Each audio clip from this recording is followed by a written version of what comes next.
করছিল রাজহাঁসটাকে দাদা? দাদা কেমন করে ডাকছিল রাজহাঁসটাকে? এবার দেখি দাও না কেমন করে দাদা দাদা কেমন করছিল রাজহাঁসটাকে। ও বাবি, বাবি দেখাও না বাবা কেমন করছিল, মুখটা কেমন করে ডাকছিল দাদা? ভালো করে দেখাও, দেখা যাচ্ছে না তো, ভালো করে দেখাও। এমনি করে কুকুর ডাকে তো।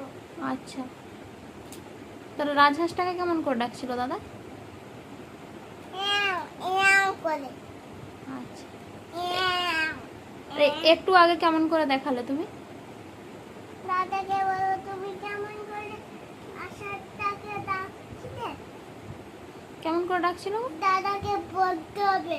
বলতে হবে তো, কেমন করে ডাকছিল একটু দেখি দাদা। দাদাকে একটু বলতে হবে তুমি দাদাটাকে কি বলছি। দাদা কি বলছিল আত্মাকে? কেমন করে ডাকছিল দাদা? দাদাকে বলতে হবে তুমি কেমন করে আল্লাহ আত্মাকে ডাকছিলে। দাদা কি বলবে, কি বলবে দাদা? কেমন করে ডাকছিল বলবে, দেখি দাও একটু কেমন করে ডাকছিল দাদা। ডাকছিলাম তো কেমন করে ডাকছিলাম। কেমন করে ডাকছিল দেখাও একবার। বলবো না। বলতে হবে তো, না বলবো না। একবার তো বলো। না আমি বলবো না।